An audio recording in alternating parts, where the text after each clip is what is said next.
Thanks, Sohrab, for this. Like Sohrab was saying, this came out of conversations I was having with him that were sort of impenetrable, but I think that that impenetrability interested us in the sense that he was asking, you know, from someone that didn't follow the scene of artists that work on the internet,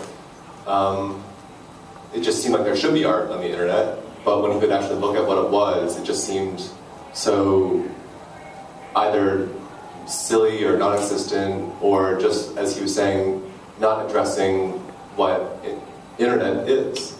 And I think that there's some sort of issue of medium reflexivity that you're talking about in relation to the Walter Benjamin essay. So one thing that I think is worth just saying up top is that in the early days of the internet, before it became this sort of like mainstream crazy thing where you can pay your bills and talk to your friends and family, and you can go to the bathroom and you can do all these different things, it was a very small group of people, nerds, you know, and if you were going to use the internet, you had to have some sort of small level of technical knowledge. And so when you talk about the medium of the internet, it was more straightforward excuse me, in the 1990s. And it probably would have had to do something with the nuts and bolts, the codes, the zeros and ones that are underneath all this stuff. And even if you looked at a JPEG or just any sort of image file, there would be this phenomenon of pixelation where you couldn't see what it was looking at. It was very identifiable as digital. And in some sense, that pixelation, just the fact that the image was struggling to complete itself, that automatically spoke to this hardware, this medium of internet that you're interested in, I think. Somewhere along the way, everything gets much more sophisticated. Now, digital resolution is like better than the eyeball, I think. I've heard that someone say that. And the way we use the internet is no longer just to sort of like goof around and get on CompuServe and I don't know what people did, like hack. I mean, I don't.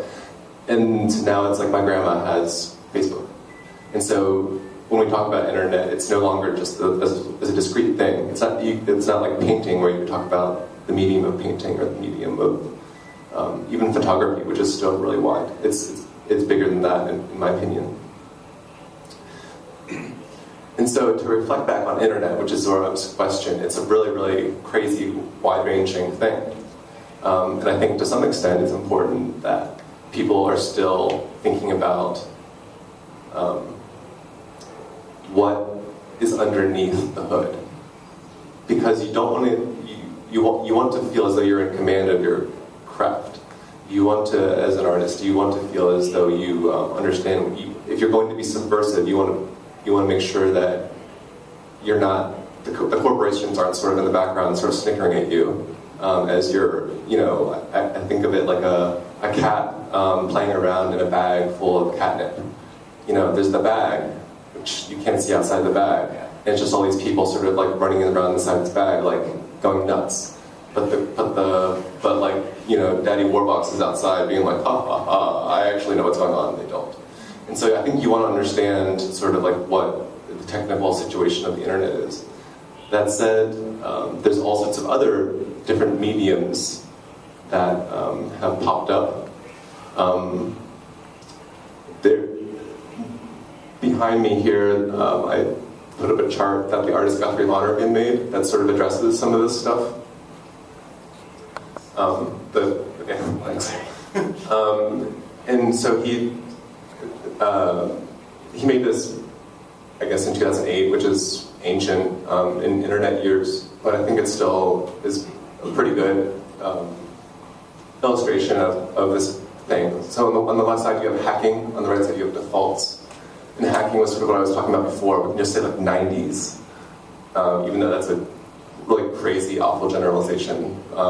It sort of works somehow, and even people within this community, when you say 90s, you just have this picture of like, I don't know, some like guy in like East Berlin, like in a basement, just like taking down the government on a computer or something. Like that's what internet was.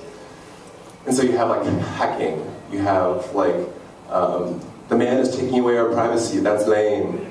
And it's like about like just being subversive and using code to like get in and mess around with the system. And then as everything becomes more and more, the internet becomes not just this discrete entity, but this gigantic ocean of content. Guthrie sort of sets up this other medium, which he calls defaults, which is what artists in the sort of 2008 era, some artists were exploring. And it was like, instead of trying to take down the man, it was just sort of showing what the internet had looked like after Web 2.0, and how sort of silly and ridiculous it was, and how any attempt to sort of democratic utopian goal of the internet was, if not a failure, it deserved to be heavily critiqued and just made fun of.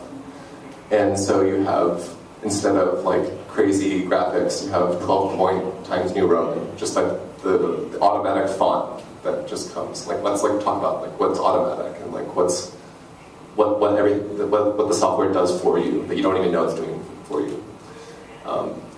So anyway, that's one example. But I think that there's not just defaults, there's all sorts of other mediums. And I'm going to turn it over to Brad Troemel now, who's going to sort of talk about his own consideration of medium in relation to internet art.